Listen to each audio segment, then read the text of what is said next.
Goeiedag en baie welkom by Tabernadei se aanlyn diens. Vandag wil ek sommer net vir elke gemeentelid en dan gaste wat saam met ons op hierdie platform kuier, so bietjie iets sê oor die naam van Tabernadei. Tabernadei is 'n Latynse term vir werkswinkel van God. Nou, oor die laaste paar dekades het kerke begin om vir hulle self Griekse en Hebreëse en Latynse name te gee, maar partykeer verstaan ons nie heeltemal waaroor dit gaan nie. En ek het dit in my hart gevoel om so bietjie iets te sê oor die werkswinkel van God. En dankie dat jy vandag by ons aansluit en saam met ons luister. Paulus sê in 1 Korintiërs 14 van 24 af, maar as almal profeteer en 'n ongelowige of iemand wat niks geestelike dinge weet nie inkom, sal hulle deur wat gesê word oortuig word dat hulle verkeerd is en hulle sal deur wat gesê word beoordeel word. Die geheime dinge in hulle harte sal aan die lig kom en hulle sal op hulle knieë neerval en God aanbid en uitroep, God is werklik hier tussen julle. Tabernadei beteken werkswinkel van God. En ware gelowiges, dink ek sal altyd aanhou groei en verander en transformeer wanneer hulle saam God aanbid, wanneer hulle die woord van God met integriteit lees en verkondig, wanneer hulle mekaar lief het, soos wat Jesus beveel het. Paulus sê dat wanneer ongelowiges sien, wat gebeur wanneer gelowiges saamkom en God aanbid, dan sal hulle God beleef. Hulle sal selfs op hulle knieë neerval en God begin aanbid. Die kerk mag nooit sentreer rondom programme en vertonings nie. Mense moet God beleef. Mense moet God ontmoet. En dis belangrik en ons hoor dit baie, kerk is mense, is nie net geboue nie. Kerk is die ruimte waarin God mense vorm.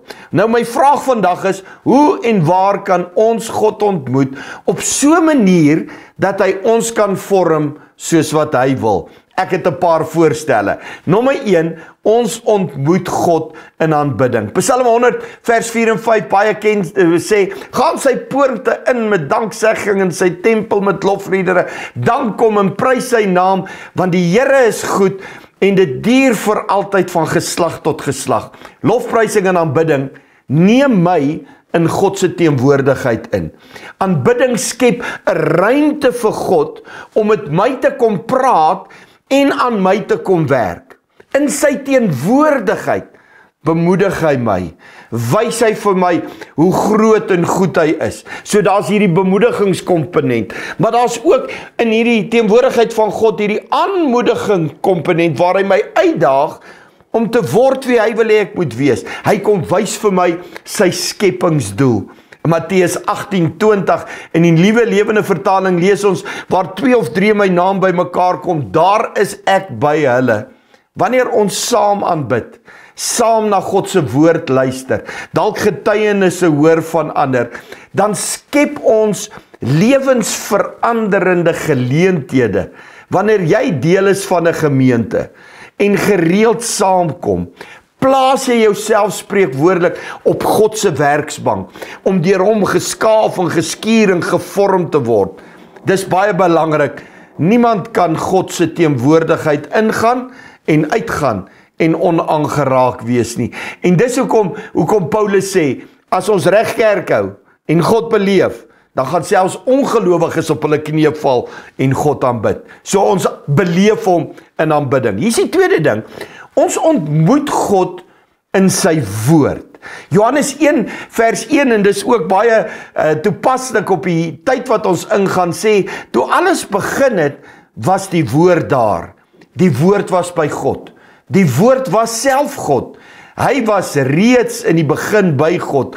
Alles het deur hom ontstaan. En sonder hom het nie een ding ontstaan wat ontstaan het nie. In hom was die lewe.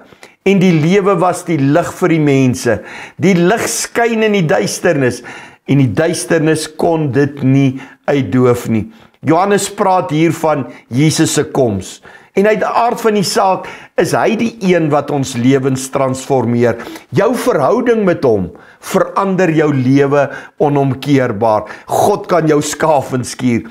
Wanneer jy persoonlik tyd in God se woord spandeer, dit lees, mediteer, memoriseer, en wanneer jy luister na preke en lering, word jou lewe gevorm. Ek weet nie of jy die storie gehoor het van die sogenaamde bekgeveg in 'n koerant se briewekolom waar mense gepraat het, moet ek kerk toe gaan, moet ek nie, en die ouens wat daar teen praat sê, man, ek kan nie eers onthou wat die dominee laas Sondag gesê het nie, wat tog te sê 'n jaar terug, dit help nie. En toe is daar 'n oom wat sê, hy is 50 jaar met sy vrou getroud. Hy kan nie onthou eers wat het sy laas week vir hom gegee om te eet nie, wat nog van 50 jaar terug. Maar wat hy weet is, die kos wat hy elke dag gekry het hom aan die lewe gehou. Dit het hom gevoed elke dag. En net soos God se woord, is letterlik die brood van die lewe. Dit voed jou, selfs wanneer jy nie elke maaltyd kan onthou nie kan onthou wat het jy waar uit die Bybel uit gelees of 'n preek geluister nie.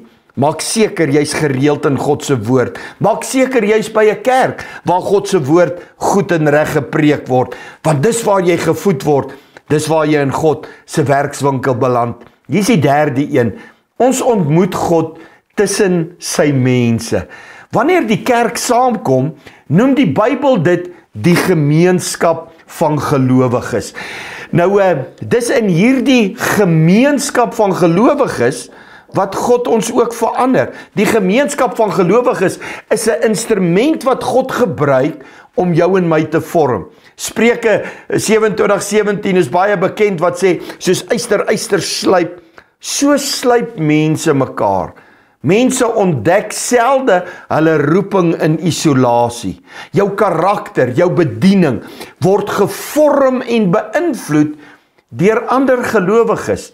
God gebruik mense om jou te bemoedig, om jou aan te moedig, om jou te korrigeer, om jou te leer, om saam met jou te huil en saam met jou te lag, saam met jou te bid. Elke Sondag wanneer die gemeente saamkom, glo ons God is teenwoordig. En die waarheid is, God se teenwoordigheid word nie net deur musiek of preke beleef nie. Mense beleef God deur ander mense. Die kerk word God se werkswinkel wanneer hy ons vorm en herstel en toerus, sodat ons weer ander kan help om hom te beleef. Johannes 13:35 sê Jesus, julle liefde vir mekaar sal vir almal wys dat julle my disippels is. As ons eg en opreg in verhouding met God leef, hom sien en beleef, dan gaan mense sien en beleef wie God werklik is. Ons word die ontmoetingsplek waar God se lewensveranderende krag deur mense beleef kan word. Jesus sê, ons is die sout en die lig van hierdie wêreld. Wanneer jy ander liefhet, ander dien, word jy 'n draer van God se lig.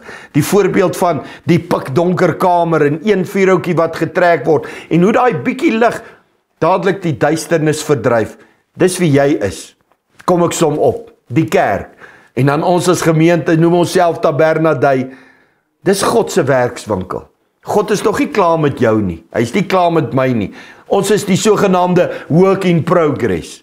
Maar hy wil ook wat hy in jou doen, deur jou in ander mense doen. Hy vorm jou karakter, sodat ander Jesus se liefde, sy genade, sy vergifnis deur jou kan beleef.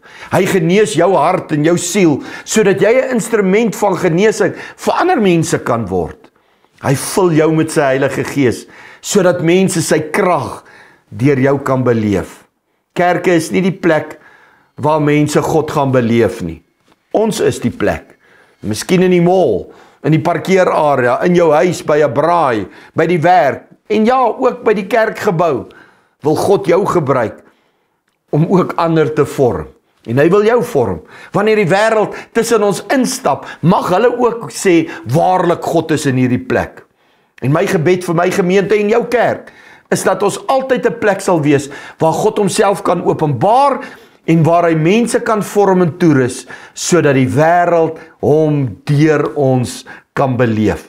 Miskien is dit tyd, dat ek en jy net weer 'n besluit maak en sê, Here, ek stel my oop, kom werk my, Kom vorm my, maar gebruik my ook. Sit my op die werksbank, skaaf en skuur my. Dalk is dit tyd dat ons ingesteldheid oor aanbidding en dienswerk en tyd in God se woord moet verander. Dalk is dit tyd om voor die Here te staan en te sê, Here, gebruik my, dat iemand U deur my kan beleef. Kom ons bid saam. Vader, dankie vir U woord, wat altyd vars en nuut bly. En selfs al is dit ou waarhede, dan hoor ons dit vandag weer. Beweeg ons Heilige Gees, om toestemming te gee, dat God my kan vorm en skaaf en skuur. En gebruik my, Here, en elkeen wat hierna kyk en luister, net soos wat U wil. Ons bid dit in Jesus se kosbare naam. Amen.